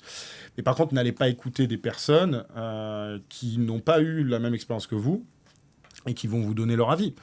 Quelqu'un qui n'a jamais vécu l'entrepreneuriat ne peut pas donner son avis sur l'entrepreneuriat. Il va pouvoir dire, oui, de l'extérieur, où j'ai entendu parler de ce monsieur ou de cette dame qui s'est fait arnaquer, ou qui n'a pas réussi, ou que sais-je. Mais au final, c'est soit des on-dit, soit typiquement la problématique principale, c'est qu'on vous dit que ça ne marchera pas. Et du coup, si tu n'as pas un minimum de conviction personnelle, ça passe à la trappe, et l'idée peut partir aussi vite qu'elle est arrivée. Combien de personnes démarrent cette activité, s'équipent avec des produits, payent peut-être des fois jusqu'à 600 € d'équipement chez Jericho et ne démarrent jamais. Et je suis outré de ça. Outré de ça, et souvent, ça va venir de la motivation personnelle, mais ça peut venir de l'entourage, ça peut venir de tout ça, et je me dis, mais pourquoi déjà, pourquoi démarrer dans ces conditions-là? Moi, ça ne m'intéresse pas d'avoir des ambassadeurs qui démarrent et qui ne font rien. Autant ne pas démarrer. C'est pas pour la prise d'un pack qu'on est content, loin de là. Nous, on veut que la personne puisse soit rentabiliser son pack déjà immédiatement, soit se créer un complément de revenu ou une carrière avec Jericho. Mais concrètement, je trouve ça aberrant d'avoir ces personnes qui démarrent, ne font rien, et alors qu'elles ont le potentiel, et on leur a donné entre leurs mains toute la capacité, toute la connaissance, tout le savoir. La seule chose qui manque, c'est le passage à l'action. Donc ton conseil, c'est vraiment suivez votre intuition, et malgré ce qu'on peut vous dire, voilà, écoutez pas, si c'est négatif, que c'est pas constructif, que ça vous tire pas vers le haut, écoutez votre intuition. Mon conseil, et suivez. C'est écouter seulement les personnes qui ont l'expérience dont elles parlent. Ouais. Voilà, c'est tout. Si quelqu'un vous donne son avis, vous lui dites d'où tu tires ça, en fait. Voilà. Et si c'est tonton tata qui vous redisent quelque chose et qui n'ont jamais vécu, ou que c'est quelqu'un qui l'a vécu de leur entourage à tante Micheline, moi, j'écoute pas. Et c'est pour ça que nous, on essaye aussi justement au sein des équipes de faire intervenir les autres qui avaient les mêmes peurs, les mêmes doutes, pour que justement ils puissent voir de l'intérieur. Moi aussi, j'ai commencé il y a 3 mois, mais alors t'inquiète pas, tu vas voir, et on s'aide, on s'entraide beaucoup. C'est justement tout cet aspect communautaire. Et justement, toi, Alex, tu parles très très souvent de communauté au-delà du business. C'est vraiment un mot que tu utilises souvent, qui est très fort chez toi. Est-ce que tu peux nous dire un petit peu plus pourquoi ? En fait, pour moi, on peut l'appeler famille, on peut l'appeler communauté, on peut l'appeler comme on veut. J'aime bien le mot communauté. Jericho, c'est pas forcément une marque de cosmétiques. Alors, c'est écrit Jericho sur les packaging, mais pour moi, c'est plus une opportunité, bien évidemment. Mais je veux plus créer un mouvement d'entrepreneurs, de personnes qui ont envie d'avancer, envie de changer de vie, envie de se créer une vie sur mesure. Avec Jericho, on n'a pas l'ambition de dire qu'on veut révolutionner toute l'industrie ou quoi que ce soit. Souvent, j'entends on va révolutionner l'industrie complète. Je pense que beaucoup de choses ont été faites, vues. Nous, on veut être droit dans nos bottes, dans notre fonctionnement, et du coup, pouvoir créer cet élan avec tout le monde. Et que les personnes se sentent appartenir à quelque chose, que les personnes se sentent dans la confiance et également soutenues et poussées vers le haut. Et je pense que quand on doute, rien de mieux que d'avoir des personnes dans notre communauté, dans le même élan que nous, pour nous donner des conseils, nous aider, plutôt que d'aller se raccrocher à des personnes qui ne connaissent pas du tout ce qu'on fait, et qui au final nous donneront peut-être le change sur des choses qui ne sont pas réelles. Ou de mauvais conseils. Donc, voilà. Donc vraiment, ou de mauvais conseils. Vraiment, communauté, c'est un mot fort, mais c'est un mot qui a du sens dans ce métier. Et ma dernière question, si toi-même demain, tu devais former par exemple 100 ambassadeurs en une phrase, en quelques mots, qu'est-ce que tu leur dirais ? Moi, je leur dirais, passe à l'action. Ouais, commence. Alors, si j'ai une petite phrase à dire, c'est commence, même si tu as peur, même si tu doutes. C'est qu'en avançant que tu y arriveras. Et en passant à l'action et en faisant, tu apprendras. C'est exactement ça. C'est la progression, c'est la compréhension du métier qui nous fait prendre confiance et conscience, mais aussi confiance. On ne prend pas confiance sans faire. Ouais. C'est-à-dire que la personne qui me dit « Ouais, j'ai envie de me former des heures, des années, des mois, peu importe, lire tous les livres du marketing relationnel, et ensuite, je passerai à l'action », foutaise. Ça ne marchera pas. Il faut déjà le faire.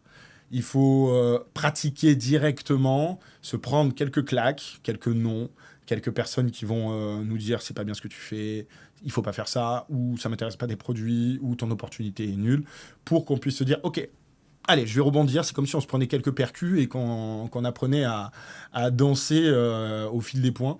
Mais voilà, c'est comme ça. C'est comme ça qu'on avance. Et c'est que comme ça qu'on avance et qu'on apprend. Si on ne fait pas ça, clairement, vous pouvez apprendre la théorie longtemps, mais vous resterez chercheur dans un laboratoire et vous ne passerez pas beaucoup à l'action. Comme on dit, vaut mieux d'imparfaites actions que de parfaites inactions. Exactement.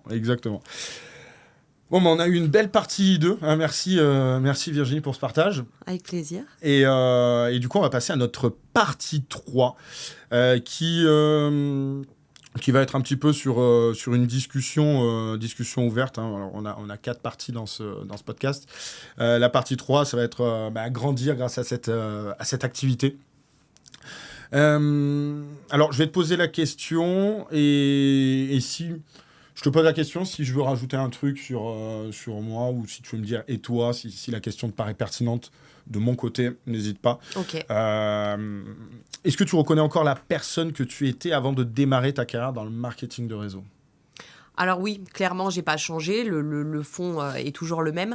Je dirais que c'est juste moi en peut-être plus développé. Voilà. Ça m'a vraiment une extension de moi, voilà. Une meilleure version de moi-même. Voilà, on est sur la 2.0, Virginie 2.0 ou 3.0. C'est ça fait grandir. C'est vraiment une activité qui fait grandir. Donc bien sûr qu'on reste nous-mêmes, mais quand même on évolue. Voilà, c'est pas qu'on change, c'est qu'on évolue. Ouais. Je vais avoir un peu la même réponse parce que clairement, on apprend tous les jours. Et du coup, on apprend au contact des autres aussi. Donc, les autres, en général, on aime à dire que ce sont nos miroirs un petit peu de comment on va se comporter. Et hop, on va recevoir en effet miroir ce qui va se passer, etc. etc. Et donc, moi, je sais que j'ai, en quelques années, il y a eu en toute modestie, un gros up quand même important sur mon mindset, ma façon de penser, ma façon de faire, pour aller droit au but, dans le juste, directement, et ne pas trop douter. Ce doute, moi, c'est ma plus grande peur. Je vois tellement, des fois, dans des sociétés ou dans des organisations, de l'inertie sur le doute, de pas de passage à l'action. Là, je voyais un grand entrepreneur français. Ah ben non, pas un grand entrepreneur français, je suis bête. J'ai vu un interview de Jeff Bezos qui disait « On est une entreprise énorme, on a des millions de salariés, mais on va très vite. On va très très vite, même si on est gros. » Et en fait, souvent, ce qui arrive dans les grosses structures, c'est que ça va très lentement. Ouais. Le mois de projet, il prend 6 mois, 8 mois, etc. Lui, son truc, c'est il va vite, les réunions, elles vont vite, tout va vite, tout va vite. Et donc, moi, c'est ce que je veux incarner aussi, c'est cette vitesse, mais pas cette précipitation, mais cette vitesse. C'est que on n'a qu'une vie, hein. Il faut l'alimenter, il faut y aller fort. Et je pense qu'on n'a pas le temps de traîner. Non, puis souvent, quand tu as l'intuition, l'idée, c'est que c'est le moment. Après, souvent, du coup, c'est trop tard. Il faut rester dans l'air, dans le coup, en fait, en permanence. Exactement. Donc, quand tu as une idée, effectivement, c'est que c'est le bon moment de maintenant, c'est que tu sais que ça va marcher maintenant. Mais si tu attends trop, dans 6 mois, 1 an, il y en aura peut-être 10 autres qui l'auront déjà fait et ce sera complètement dépassé. Exactement. Donc, il faut foncer. Ouais. Quelle croyance ou peur tu as réussi à dépasser grâce au marketing de réseau ?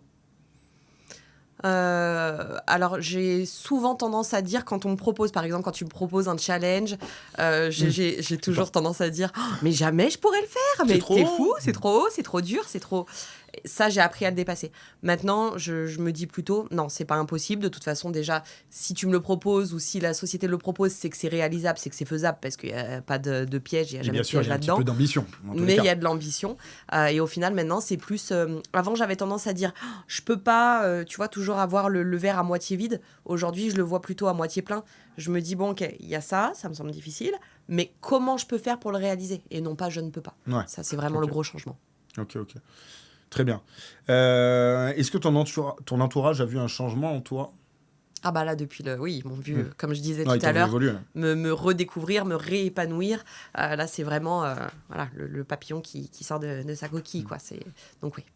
Quels outils tu as l'habitude d'utiliser au quotidien, t'ont le plus aidé pour ton activité, que ce soit de la lecture, de la formation, du podcast, de la méditation. Beaucoup de lectures. Les livres de lecture, que ce soit tous les livres de lecture marketing de réseau, je crois que je les ai tous lus.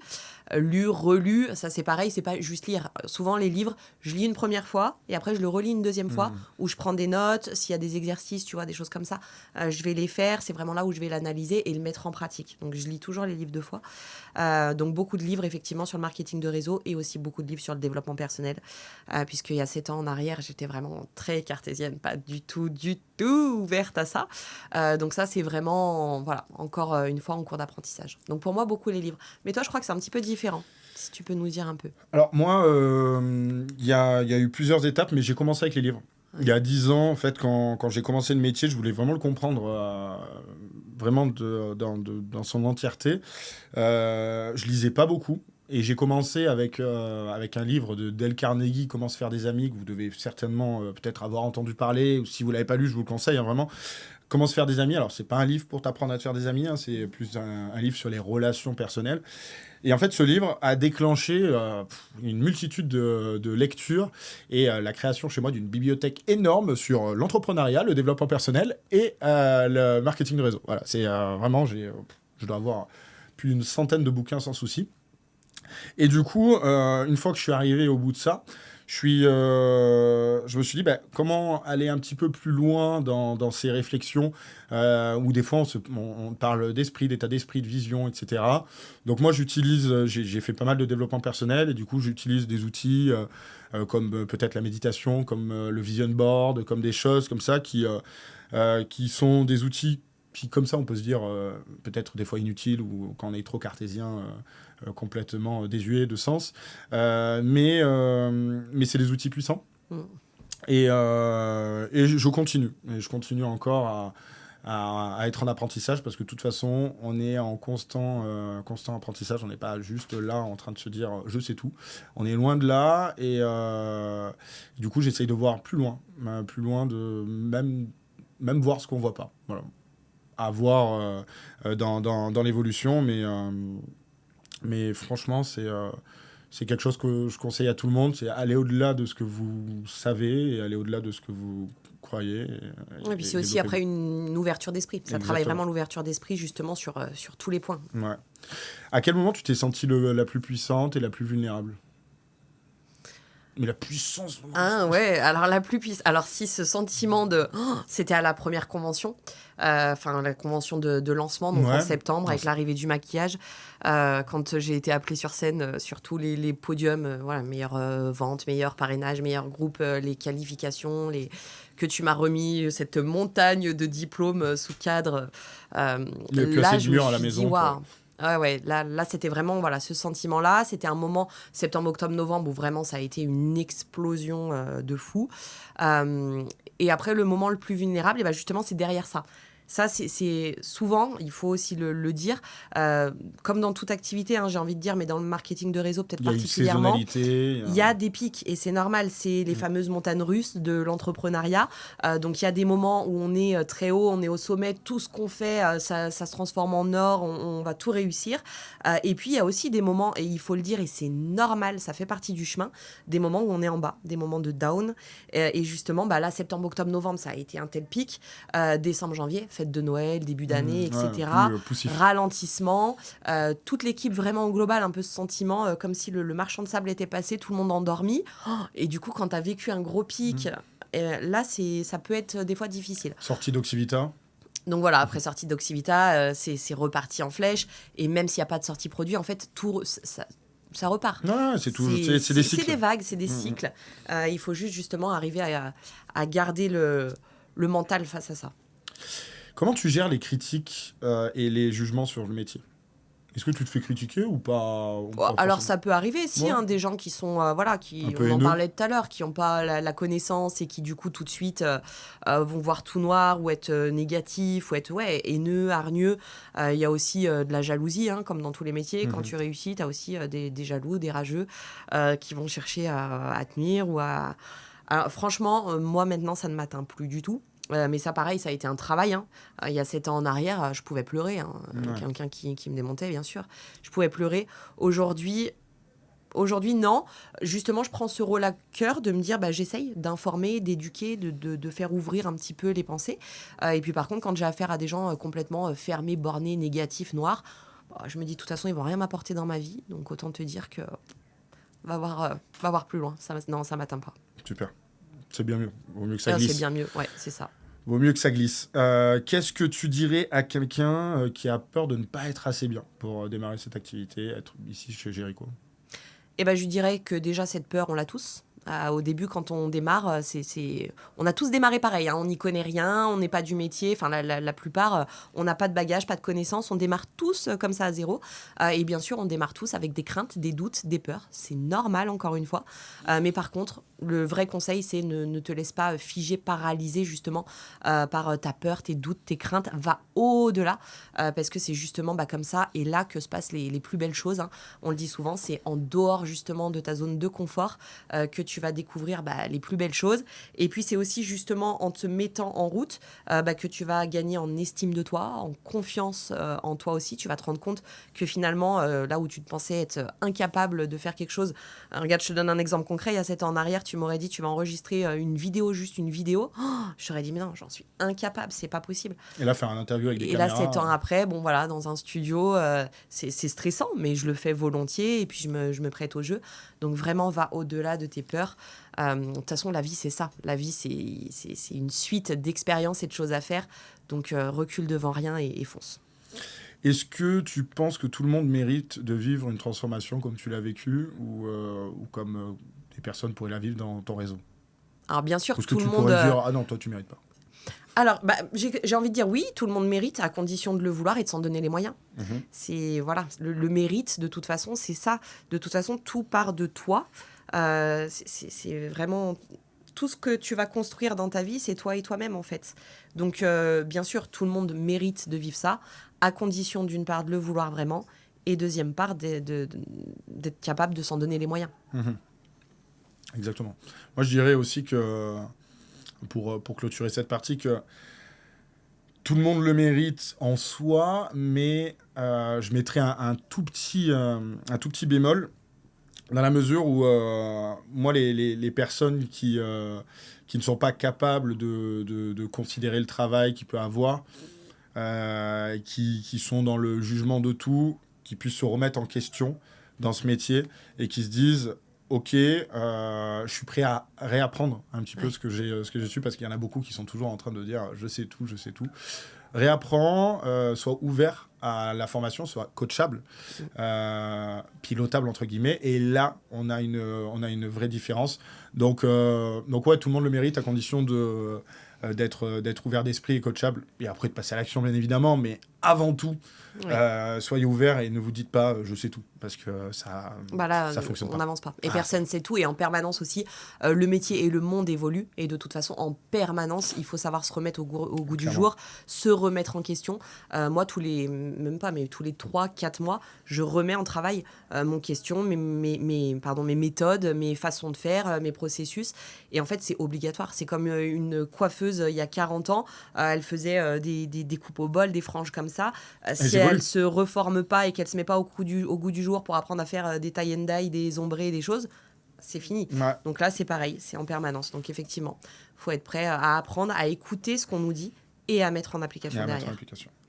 Merci, on a fini notre partie 3. On va passer à la partie 4 qui va être la vision. Le futur, les suites et quelques conseils qu'on peut vous donner sur ce magnifique métier. Donc même principe, hein, question croisée. Si tu devais dire à quelqu'un rejoins Jericho, qu'est-ce que tu dirais au lieu de dire rejoins Jericho? Ouais. On l'a déjà pas mal dit, mais c'est vraiment ose. Déjà découvre, ose. Et de toute façon, le seul risque que tu prends, c'est celui de réussir. Ouais. Donc, je lui dirais vraiment, découvre, prends le temps, entends déjà, ça c'est la première chose. Et après, ose, fonce, t'as rien à perdre. Ok. Moi, je lui dirais clairement, tu rejoins pas Jericho, tu rejoins une nouvelle version de toi-même. Donc après, c'est à toi de voir si tu vas embrasser cette nouvelle version ou pas. Mais clairement, ce que j'aime à dire quand quelqu'un démarre, c'est que tu vas pas juste avoir une petite activité secondaire. Tu peux aller très loin. Et j'aimerais que tout le monde voit le potentiel de cette activité, rentre dans ma tête là, et voit tout ce qu'il est possible de faire en ayant tout à disposition. C'est une société, clairement, donc tu te lances dans l'entrepreneuriat, tu n'as pas de stock à faire, tu n'as pas d'informatique à créer, de site internet, il y a tout qui est donné jusqu'à l'application mobile, tu n'as pas de livraison à faire, il y a tout qui est géré par la société, tu as de la communication sur toi, mais après tu as des milliers de supports de communication, tu as la formation qui est assurée. Avec tout ça en bagage, tu as juste à vendre, prospecter bien sûr pour vendre et parrainer, et après gérer ton groupe. Donc ça, c'est formidable, parce que demain, tu ouvres une pizzeria, tu ouvres un salon de coiffure, un salon d'esthétique ou que sais-je, en micro-entrepreneur, hein, j'entends pas une société avec 150 personnes, mais tout ça, il faut du stock, il faut des fournisseurs, il faut des financements. Tu es tout seul, quand il n'y a pas de clients, tu es tout seul, là, tu es accompagné, tu as une upline, tu as de la formation, tu as du soutien. C'est comme si tu avais tout le temps quelqu'un qui pouvait te pousser. Mais là, c'est du clé en main. Tu prends, tu fais. Tu as juste à prendre et à faire. C'est le Ikea de l'entrepreneuriat. Ouais. Tu prends tes outils, tu peux visser, et encore, les meubles, ils sont déjà montés. Ouais. Donc, vraiment, hein, on est dans du tout en un, on est dans du fast-food de l'entrepreneuriat. Ça va vite, et tu peux aller très très vite sur la montée en puissance, et ça dépend vraiment de toi. Et donc voilà, quelqu'un qui rejoint, moi je dirais ça vraiment. Si tu devais dire à un nouveau parrain, ma reine, fais attention à ça, tu dirais quoi? Je lui dirais, fais attention dès le début à ne pas faire à la place de, mais apprends. Ça, je l'avais lu dans un livre justement de marketing de réseau qui disait ne va pas pêcher le poisson à leur place parce que si moi toute seule je pêche, même si je pêche très bien, je vais peut-être lever 20 poissons. Apprends-leur plutôt eux-mêmes à les pêcher parce que si tu as 100 personnes qui pêchent 2 poissons, tu en as 200. Ouais. Voilà. Donc vraiment, mon conseil, ce serait ça. Quand tu as des filleuls, des ambassadeurs qui te demandent où est-ce que je peux trouver ça, ne leur donne pas tout cuit. Dis-leur effectivement où ils peuvent aller chercher l'information et apprends-leur vraiment à faire. On apprend. Voilà, forme-les à former, etc. pour vraiment que la duplication puisse se mettre en place. Parce que sinon, au bout d'un moment, si tout repose sur toi, sur tes épaules, que tu es toujours en train de fournir, si tu montes vraiment un empire, tu pourras plus suivre à un moment donné. Donc prends cette bonne habitude du début, ne fais pas à la place des autres, apprends-leur à faire. Moi, j'aurais trois choses. La tienne, déjà, apprendre à apprendre. Sois inspirant. C'est-à-dire que si tu veux parrainer des personnes, fais toi-même. Ouais. Les autres feront. Driver par l'exemple. Exactement. Parce qu'il y en a trop, des fois, qui se disent « Ah, ben c'est bon, j'ai recruté une équipe, je vais être manager, petit chef. » Non, ça ne fonctionne pas, en fait. Pour que ça fonctionne dans cette équipe, sois l'exemple. Si tu conseilles quelque chose, tu le fais. Tu montres que tu le fais, les autres le feront. Voilà, parce qu'ils t'ont rejoint. Donc ça, c'est le deuxième point. Et le troisième point qui est parti là et qui va peut-être revenir, c'est ne te frustre pas si les personnes ne font pas. Oui. On observe beaucoup dans ce métier des personnes qui disent « Ah, mais je l'ai parrainé, mais il fait pas, je lui ai tout donné, il fait pas, qu'est-ce que j'ai fait de mal, il répond pas, etc. etc. » Ça, il faut passer au-dessus de ça, vraiment. Ça peut frustrer très rapidement des personnes. Il y a beaucoup de personnes qui peuvent direct être décontenancées de ça. Moi, je peux que conseiller de passer au-dessus, bien sûr. Se battre un minimum, hein, mais ne pas le prendre personnellement. Non. Et puis il faut continuer aussi parce que des fois tu as justement des personnes qui vont arrêter, il y en a d'autres qui vont démarrer et du coup ça va donner l'envie aux autres de se réveiller. C'est aussi après la puissance d'une équipe. La communauté. Donc au contraire, t'arrêtes pas, continue de la faire grandir et après justement c'est avec l'effet aussi du groupe, le collectif que ça va porter tout le monde vers le haut. C'est ça, mais pas de frustration, pas le prendre personnellement. Donc pour résumer, apprends à faire. Enfin, apprends aux personnes à faire eux-mêmes, à chercher eux-mêmes. Ce qu'on vient de dire là sur ne pas le prendre personnellement, sur l'humain. Et la troisième, qui était la deuxième tout à l'heure, qui était... Que j'ai zappé aussi. Ah mince, punaise, on l'a zappé. Là, il suffit de cliquer sur la vidéo, voilà, vous allez en arrière, et ça va revenir rapidement. Ah punaise, je l'ai loupé. Allez, c'est pas grave. Quelle est ta vision pour les mois à venir? Et après, je répondrai. Driver par l'exemple. Il revient maintenant. Ça y est, voilà. On drive par l'exemple, exactement. Ta vision pour les mois à venir? Ma vision pour les mois à venir, on va continuer de façon grande tout ce qu'on a déjà commencé. C'est que le début, donc vraiment, ma vision, c'est faire grandir encore plus les équipes, les aider encore plus à réussir. Moi, vraiment, mon leitmotiv chaque jour, c'est ça, hein, c'est les équipes. C'est vraiment aider encore plus de personnes à découvrir ce beau métier, à réussir, à changer de vie, ou en tout cas même à améliorer déjà leur quotidien grâce à cette activité. Donc la vision, c'est vraiment...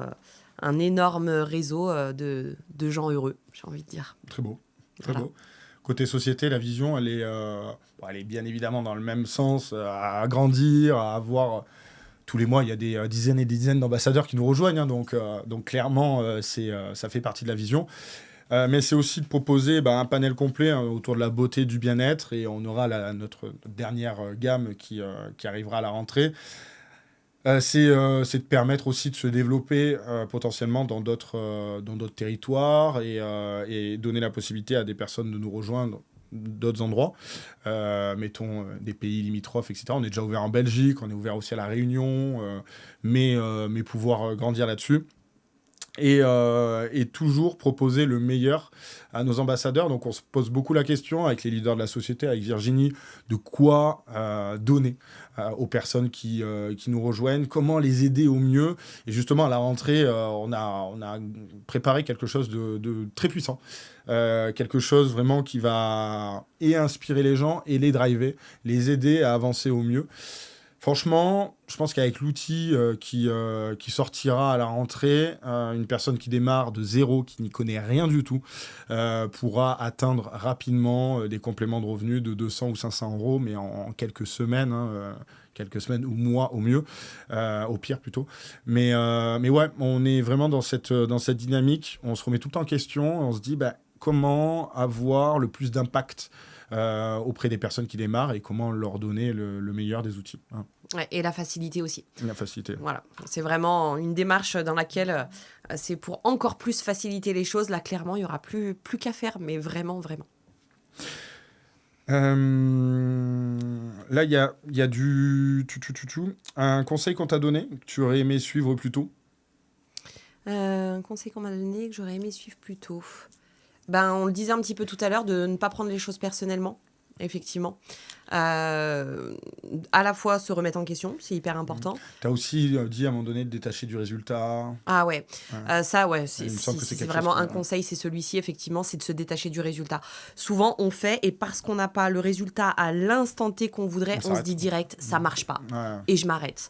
Et ça, c'est la grosse erreur. Détachez-vous vraiment du résultat. C'est comme dans la vie, de toute façon, il faut d'abord donner avant de vouloir recevoir. Donc, donnez au maximum, donnez de vous-même, de votre personne. Vraiment, essayez d'offrir le meilleur, que ce soit à votre équipe, à vos clients. Ne pensez pas à vous, ne pensez pas à votre intérêt personnel. Bien sûr, on est là pour gagner de l'argent, pour réussir, etc. Mais ne faites jamais ressentir et voir que c'est par intérêt personnel. Pensez d'abord à la personne qui est en face de vous. Engagez-vous vraiment dans une relation, une discussion sincère et tournée vers l'autre. Et c'est comme ça, en fait, de façon naturelle que vous aurez le meilleur résultat. Donc, détachez-vous vraiment du résultat. Si une filleule venait te dire « je veux tout arrêter », tu lui répondrais quoi ?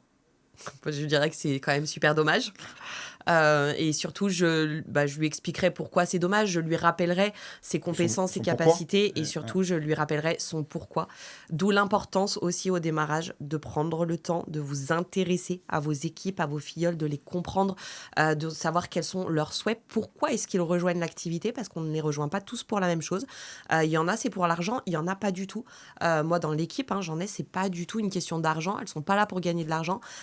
Elles sont là parce que c'est... communauté. Ouais, ou je donne des exemples plus concrets, parce qu'elles se sentent femmes d'eux, c'est-à-dire qu'elles ont par exemple des maris très importants avec des très hauts revenus, etc. Mais du coup, elles, en tant que femmes, elles n'arrivent pas à s'épanouir. Donc elles sont vraiment là pour ce sentiment d'indépendance, d'estime de soi. Il y en a d'autres, ça va être pour les voyages. Il y en a d'autres, ça va être pour l'aspect social aussi. Des personnes qui se sentent isolées et qui font cette activité pour créer, nouer du lien. Donc intéressez-vous vraiment justement à vos filleuls. Il faut vraiment connaître en fait leur pourquoi. Parce qu'en cas de coup de mou, c'est ce qui va vous servir aussi à leur dire « Attends, tu as rejoint cette activité parce que, je te le rappelle, tu venais chercher ça. Aujourd'hui, si c'est toujours ça que tu recherches, alors non, n'abandonne pas, et les aider du coup à se remettre dans le chemin. » Allez, avant-dernière question. Après, il me semble qu'il y en a deux ou trois pour moi au milieu.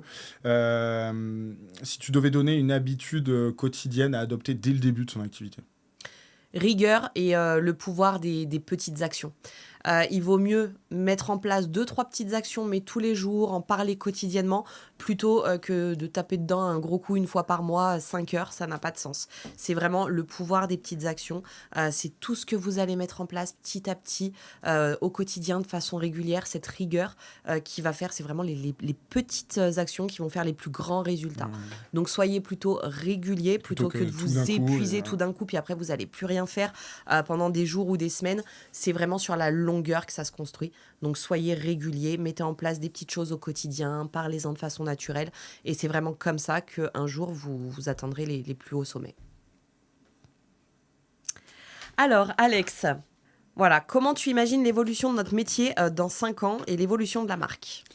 Alors clairement, voilà, la marque Jericho, c'est une marque de produits, mais comme je disais, c'est bien plus pour moi dans ma tête.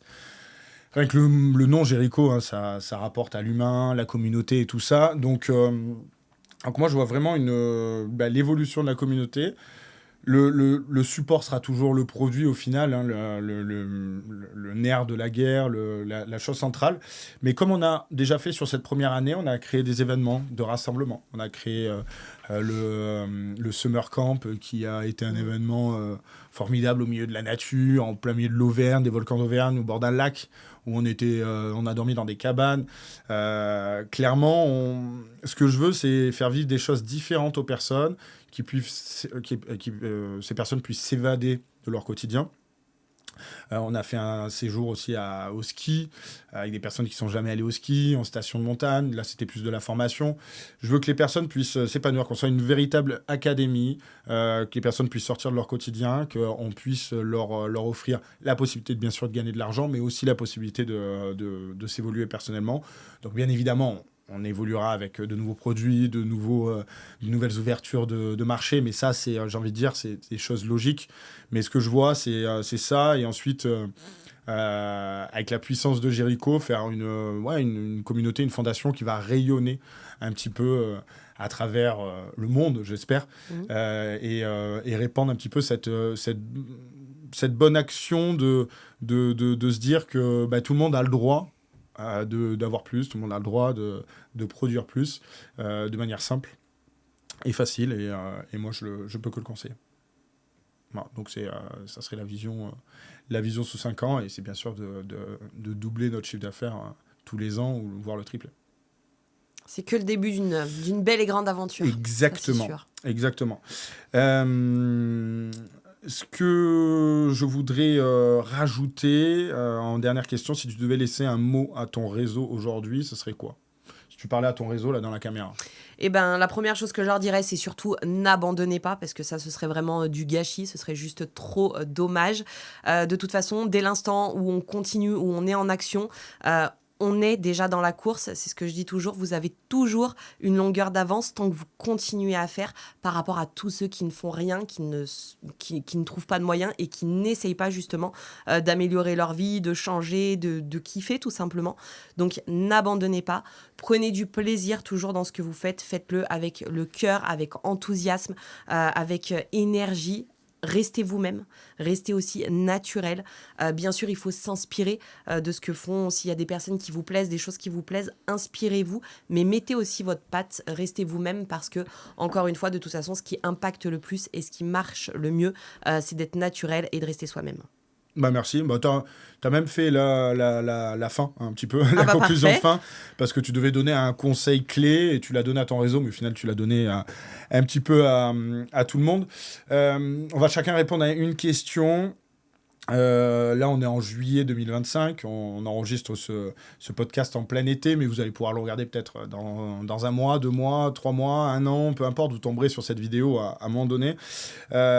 Pourquoi c'est le bon moment de nous rejoindre, mais au final, pourquoi c'est le bon moment à tous les moments ? Alors si, là, c'est quand même clairement pour moi, c'est clairement quand même le bon moment, parce que, comme on vous l'a dit, on est au début encore de quelque chose de très grand. Justement, on est vraiment tous ensemble là en train de co-créer, construire cette machine qui est déjà bien lancée, mais qui est encore loin d'être terminée. Donc venez prendre le train en route, même si effectivement c'est le bon moment maintenant, mais en fait le bon moment, vous le créez. Il n'y a pas de bon moment. Le bon moment, c'est nous de toute façon, c'est l'intention qu'on y met. Quand vous allez le décider, ce sera le bon moment. Donc plutôt le conseil, c'est vraiment rejoignez-nous, venez prendre là ce beau train avec nous qui est en route, bien lancé pour vivre des choses énormes. Faites-vous confiance et tout simplement rejoignez-nous sans hésiter. J'en parle souvent des fois à des personnes qui me disent « Oh, j'hésite » ou « je ne sais pas » ou quoi. Je dis « Moi, tu sais, le train Jéricho, alors j'ai jamais piloté de TGV, mais je pense qu'on est dans un beau TGV là, qui va très vite. On va pas s'arrêter à toutes les gares, et une fois qu'il a bien démarré, tu pourras monter dedans, mais de manière différente. Donc, vraiment, j'encourage les personnes qui ont envie d'appartenir à un vrai projet avec des vraies valeurs humaines. Hein, vous l'avez vu, hein, transparence, honnêteté, c'est un peu ce qui nous régit chez Jericho, parce que ce soit pour Virginie, que ce soit pour moi et pour tous les leaders et tous les ambassadeurs qui sont dans le réseau. Hein, on dit que c'est à notre image qu'on peut créer un réseau. Donc, moi, je vous conseille bien évidemment de nous rejoindre le plus vite possible, mais au-delà de ça, et comme l'a dit Virginie, des fois il y a des personnes qui parlent de momentum, des personnes qui parlent de c'est maintenant ou jamais, etc. Je vous dirai jamais c'est maintenant ou jamais. Si vous voulez nous rejoindre dans 3 ans, on sera là, on vous accueillera bras ouverts, et vous aurez aussi la possibilité de grandir autant que si vous étiez venu maintenant.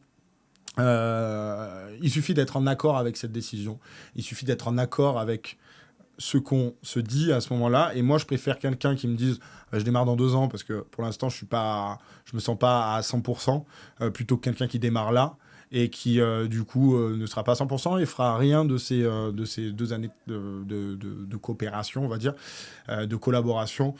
Autant y aller à fond quand on démarre, et autant se donner les moyens à fond quand on est dans cette activité. Donc, rejoignez-nous, soyez conscients que c'est un vrai métier, que vous avez de vraies possibilités avec l'opportunité Jericho, et soyez conscients aussi qu'il faut se donner les moyens, que tout le monde peut y arriver, mais tout le monde n'aura pas envie de le faire. Donc, si vous avez l'envie, déjà rien que l'envie, contactez-nous, allez sur my-jericho.com, et n'hésitez pas à demander de l'information. Tous les leaders locaux seront ravis de vous donner plus d'infos et vous permettre de démarrer certainement une nouvelle vie, déjà une nouvelle activité, mais après une nouvelle vie si le jeu vous en dit. En tout état de cause, Virginie, je sais pas ce que t'en penses, mais c'était un très bon moment. Ouais, c'était très sympa. Ouais. Moment sur mes vacances, je tiens à le préciser. Voilà. Bon, c'est très gentil. Non, mais c'est aussi justement ce qui a fait l'occasion. Mais du coup, je suis ravie d'être venue en vacances à Cannes et d'avoir vécu ce moment-là, parce que c'était vraiment une belle occasion et j'ai adoré ce moment. On en a profité, c'est à côté des bureaux, on a un studio, donc autant profiter. Et du coup, j'ai dit à Virginie, tiens, si on faisait un petit podcast pour les 1 an. Et c'est ce qu'on a fait. Alors, vous nous direz en commentaire ce que vous en avez pensé, si vous avez tenu pendant ces 1 heure et demie de podcast. En tout état de cause, pour moi, ça a été très agréable. Pour moi aussi. On vous remercie vraiment chaleureusement si vous êtes arrivés jusque-là. On refera certainement des formats comme cela parce que c'est agréable, avec des thèmes bien évidemment différents. Et ce que je pourrais vous dire pour conclure, c'est que clairement, chez Jericho, on n'est pas juste dans une activité, on est dans une véritable aventure humaine. Et c'est ensemble qu'on écrit tout ça. Et c'est pour ça que je voulais pas faire une interview tout seul. Hein, voilà. Et on l'a fait avec Virginie, on l'a co-créé avec Virginie, et c'est ensemble qu'on écrit la suite de l'aventure. Donc, si vous voulez nous rejoindre, si cette interview vous a inspiré, si les mots de Virginie ou les miens ont résonné en vous, n'hésitez surtout pas à demander de l'info, ça coûte rien. Et dans le pire des cas, vous vivrez une aventure merveilleuse. Merci beaucoup Virginie. Avec plaisir. Et à très bientôt. À bientôt.